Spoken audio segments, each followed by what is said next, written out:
Hello and welcome to Make It Happen, episode number 14.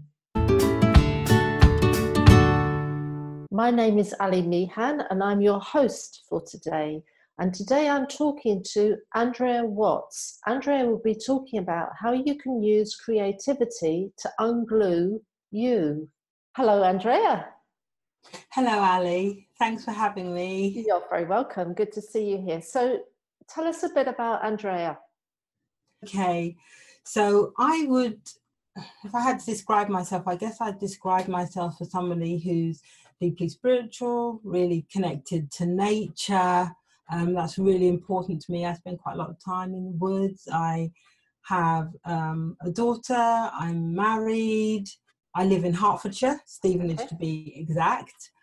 I have my own business, which has been going 6 years. Well, I'm now actually in my 7th year, which is really quite an important number for me. So, yeah, I think they're the key things about me. I love dancing. I'm quite childlike. In fact, I'm very childlike. Okay. Childlike. But they're the things This interview is going to be a bit of fun then. So you mentioned you have a business. Tell us how your professional journey started.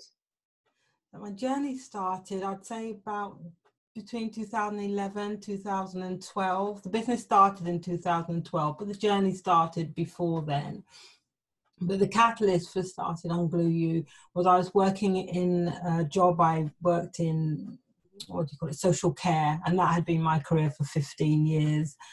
But the last job I was in, I loved it to begin with because of funding cuts. There was, when the whole bank thing happened, massive funding cuts in all across the charitable sector. And it meant that work became quite pressured because we lost members of staff. We had to close offices. And it just became quite stressful. And between that and the fact that I knew I wasn't being creative, and I'm a very creative person, visually creative, I wasn't happy, and I was going home and I was upset, and I knew it was affecting my well-being. It was affecting me personally, it was affecting my relationships. And so I went to see a careers coach, and she asked me to draw doors opening because I'd done a visualization with her and I talked about it a lot. So that's what I did. Went home, I drew it, and Ali, it just didn't look I don't like to say whether art is good or bad, but basically it didn't look like how I felt. So I thought, I know, I'll do a collage. It's always been my medium of choice as an artist. And I created this collage, and I used the same process that I use now. I mean, I've refined it over the years, but basically I was working with my unconscious. And I came across this image of a girl under a blanket. And I don't know, I've actually got the collage here, and I don't know if I hold it up, if it'll be back to front for you. But so this was it. Okay. And I came across this image here. And when I saw that image, it was really because I really felt it. I felt hidden. I felt unable to express myself, felt restricted, that I wasn't being true to myself or living to my full potential.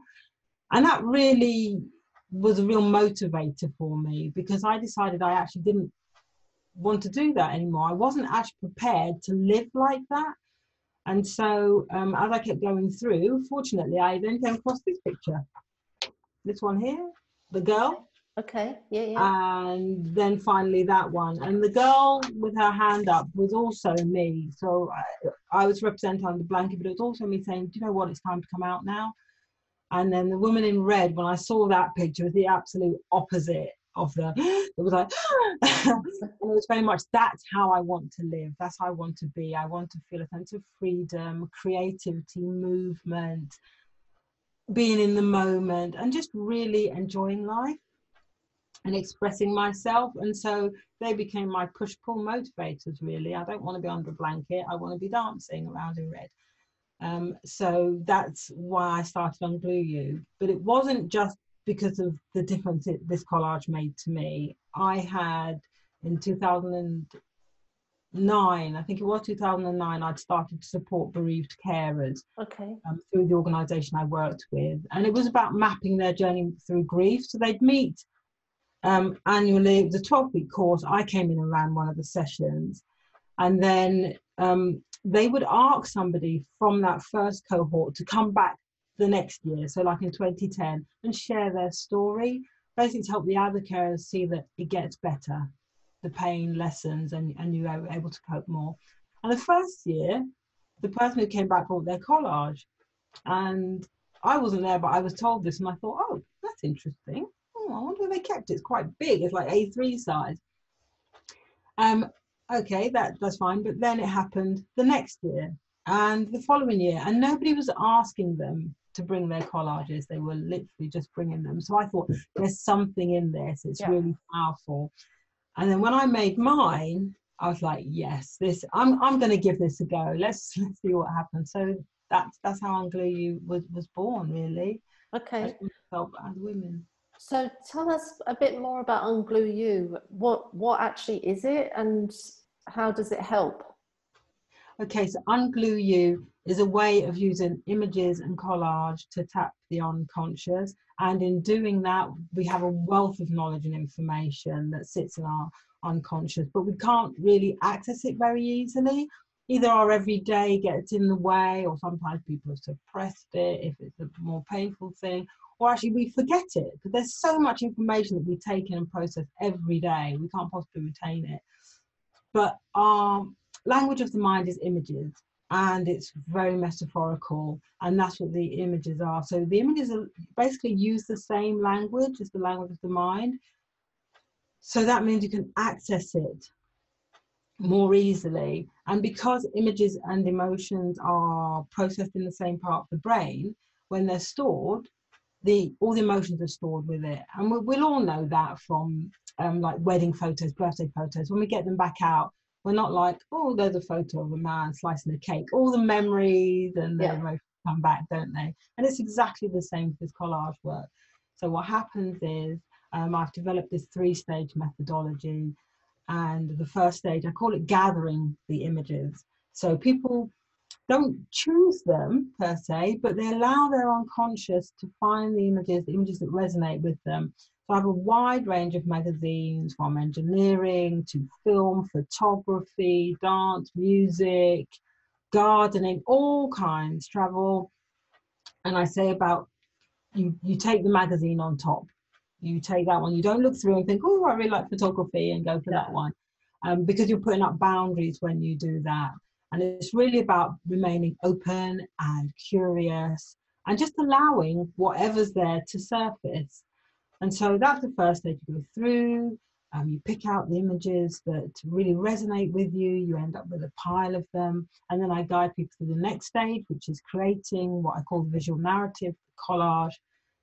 And this is the part where people get to play, because I said, no glue yet, just move the images around, and then you start to see connections and you start to see relationships. You get an idea of priorities, what's really important to you, either through the amount of images that you choose, or maybe the size, or where you place it. And this is the part where meaning is created. Right. Some people have described like magic. How did I go from that pile of images there to like, oh, there I am, there I am on paper. And it also helps people to see anything that could be blocking them, but also their values, aspirations, and their purpose-driven motivators. So once they've got that part, then we do the storytelling. Now, people can either have a one-to-one consultation, or they can come along to a group workshop. And I'm often asked to go along and work with groups. So it might be at a retreat or for a business. But the storytelling part is where you get to say, this is what this image means to me. This is my story. And that helps people connect with others. It helps really kind of solidify what the images are saying. And I will ask certain questions. I use something called clean language, but I've also developed a set of questions myself that helps people just really dig deeper into the images and the metaphors that are there for them. So people leave with more clarity, self-awareness, focus. They've been creative. There's been research done on my methodology through City Uni and Kent Uni. Wow. And it's I know that was like great. Like, but what that did was really prove the benefits for one was around self-efficacy, so that belief that you can do something, and the other was around mindfulness and well-being. The process is very mindful itself, and it engenders a state of flow, but also that well-being which is linked to the self-efficacy, that I have choices and I can make decisions and I can take care of myself. When I take care of myself, I'm more able to achieve my goals, and it's more holistic, because people get this real overview of themselves. So it's not life's compartmentalized. I am a whole person, and these are all the elements that make me at this time. So do you call it a vision board, or do you just call it a collage?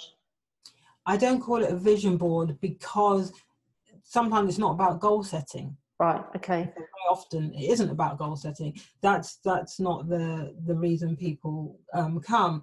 There'll be maybe goals in there. Yeah. And because I use things like strategic planning as well with businesses. But Ali, right, to be honest, I have yet to come up with a name for it. Okay. So right now I call it a collage. Okay. It also has its problems because people think of collage as art. Yeah.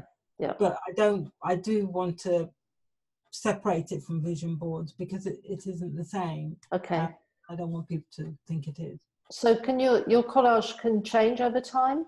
Do you see when you're working with people on a regular basis, so you see them year on year, do you see massive changes in, what they're picking and subconsciously and how it's all fitting together?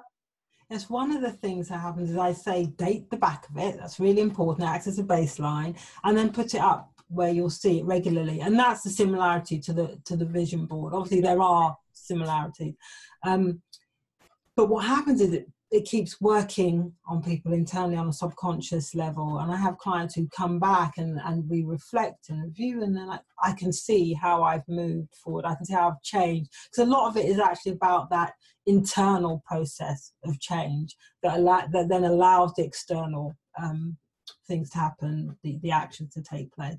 But yes, I do see a difference. Sometimes there are repeated themes, depending on how far people have traveled on their journey. And I do mine regularly. I do mine more than yearly. I do them about 4 or 5 times a year, and I've seen real changes in mine. But definitely for my clients too, and they'll come back and, okay, I've done that bit. I feel I've changed. I've mastered that, and now let me try something else. Let me move forward. Okay. So in your business, launching your business, creating your business, did you suffer any roadblocks? And did actually creating the collage help with the roadblocks that you came up against? Yes, definitely. There were a couple of roadblocks. One was external and is slightly still, and the other was internal. So the first one is about helping people to understand how images and collage can be used to help raise self-awareness. So I don't think I mentioned that I did an art therapy foundation course, and that was where I learned about the power of images, that it was about the process and not what it looked like. So I had that background and this knowledge and experience. But when you go out to the general public and say, oh, look, you can do this thing and then it will help you, you're like, really? Most people, the first reaction is, that seemed a bit childish to me. And the amount of times people have said, oh, the last time I did that, I was 5. And I'm like, yeah, so it's great, get to play again. But I do say it's not childish, but it is childlike, because it's that being open to whatever could happen, allowing yourself to just try it and see, and also being taking the risk. So that has been a key roadblock, kind of educating people about the power of this approach. And I'm not the only one. There's been quite a lot of research done on collage, not the 3-stage process I use, but it's been used for change in businesses. It's been used for clinical supervision. It's been used in marketing, and all these people have done some research, but it's all pockets all over the place and still not kind of mainstream. Well, it just isn't mainstream. Yeah. And I think because of the association with when we're young and doing this at school. But because I did the art therapy, and then I did research on Jung, and he was very into using images. In dreams, he talked about images, but the principle's exactly the same. So that has been a bit of a roadblock for me. So I educate people by delivering talks. I've done lots of research myself. I mentioned the research by the university students. So all that informs my talk. And now I also train other coaches and psychologists how to use this more creative approach within their coaching practice. So yeah, just. And would you say through this you found your own unique mission? I have. I believe, yes, no, fact. It's my mission to bring it. I just touched on it a bit, but to actually bring it to a global audience, to help people to understand that it's a really powerful tool. It's really easy to access, but it can really help you move forward. It can help you become the person you want to be. It can help you overcome blocks, bring clarity, focus, build teams. I mean, its use is so widespread, and that's been one of the problems for me as well in terms of my personal roadblocks, was around, believing in myself, building my own confidence. I'd been working for somebody else and then decided to work for myself, and it's a whole different set of skills, and the key one being that self-belief. Yeah. And so learning to trust myself, keeping my faith, trusting others. But yeah, it has been a long journey, and at times it's been really difficult. But the collaging really helped because I was constantly processing, constantly being able to see, actually, look how much I've changed. And I'll just quickly share this. One of the things on my original collages, and I think quite a few business people, women or men, would think this, was the pressure of time. You often see out there, oh, it'll take you 2 years to build your business. Oh, 6 weeks to doing this, or the idea that it was taking too long, and I've got so much to do in so little time. So there were these clocks everywhere, and there'd be stopwatches, and they'd be torn in half, and they'd be, there were clocks everywhere. And then I realized, actually, do you know what? The time not important, not in that respect. It takes as long as it takes. I'm not going to give up. Yeah.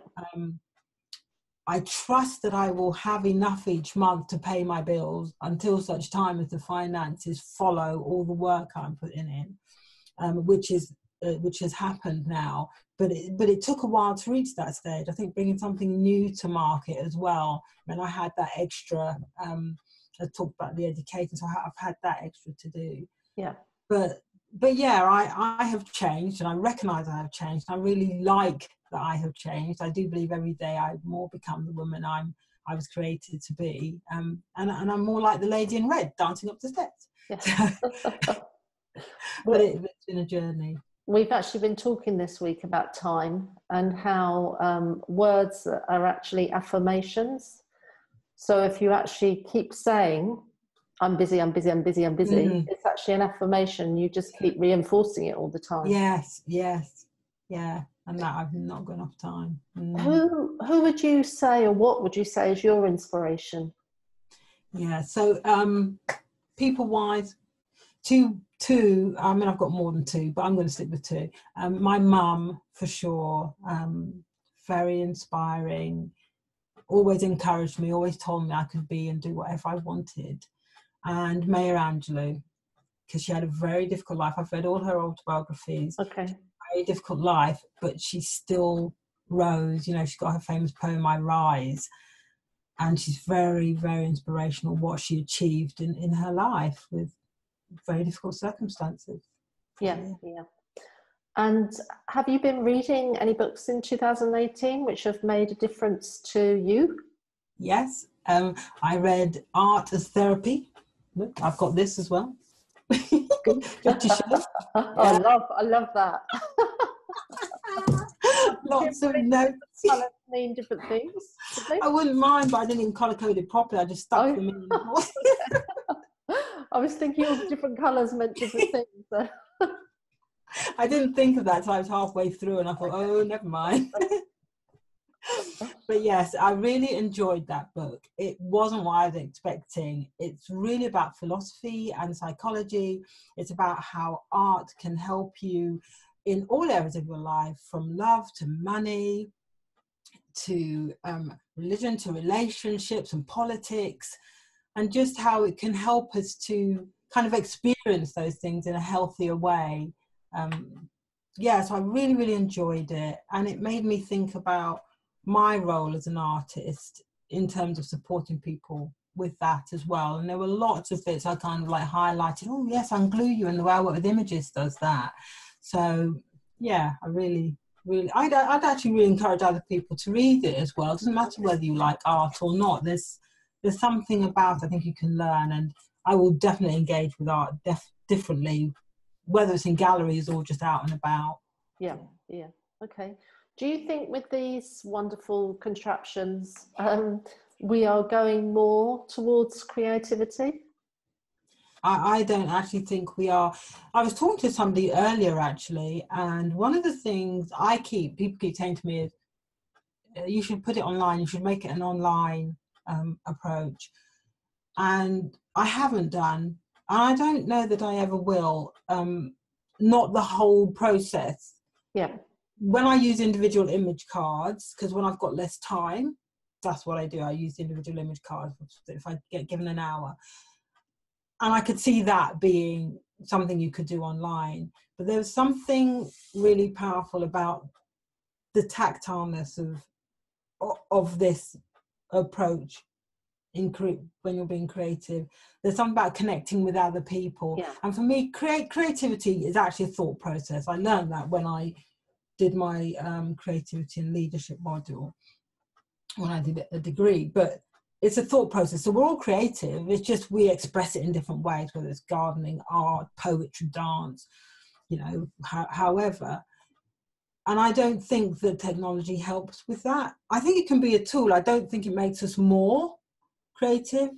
And in some ways, I think it might actually, I don't know. Yeah, I wouldn't say it makes us more creative. No. No, is the answer. I'm just wondering. Really thinking about that because, yeah. Yeah, I'm just wondering if people are going more creative and less technology. That's what I meant, rather than they're using that for their creativity. But maybe they're, finding like the colouring or... Oh, I see. So because of this, people... yes. In that case, yes, I think there is a bit of a backlash to this. We spend so much time that people are looking for other ways to be away from the screen to express themselves creatively. Yeah. Okay. Do you have a personal superpower? I do. Because I said my faith is my superpower. The reason I said that is because my faith powers everything I do. So one of my kind of business superpowers is I'm very tenacious. Once I've said I'm going to do something, I'm going to do it. And I've actually realized I've always been like that. Even when I was younger, I'm doing it. So I don't give up. That means I don't give up. Even when it's difficult, even when it takes ages, I keep going. But part of the reason for that is my faith, my belief. We talked about my mission earlier, that this is what I'm called to do. It's my purpose. And so I'm going to fulfill it. That I have everything I already need to be able to do it. I've just got to work it out and meet the people who support me in that and who I can support in their journeys. So yeah, my faith and my tenacity. Yeah. Brilliant. Love it. What do you have planned for this year?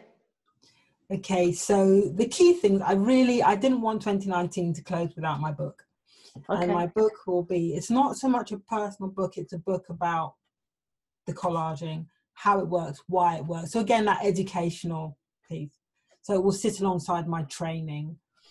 And then a TEDx talk. Yeah. Have you got one booked? No, not yet today. Okay. I was speaking to somebody, because I was like, I don't know where to start. And they said, this is how you start. So today I actually did some research. I'm going to nominate myself. Good. That's exciting. Yes. So if people want to connect with you and also nominate you for a TEDx, How do we connect with you? Okay, so I have an email address. I've got a website, which is www.unglueyou.co.uk. My email address is Andrea, Andrea, at unglueyou.co.uk. Okay, perfect. Well, thank you for your time. It's been really interesting to hear about UnGlue You and the collages and what difference it's making to people's lives. And I look forward to reading the book. Yes, I will. I'm determined, you know. Absolutely. My tenacity, yes. You're going to do it. I have to now. You do. Yeah, you've said it on record. Yes. Thanks, Andrea. Okay. And hopefully see you in Spain at some point. Yes, that'd be lovely. Thank you, Ali. Okay. Bye.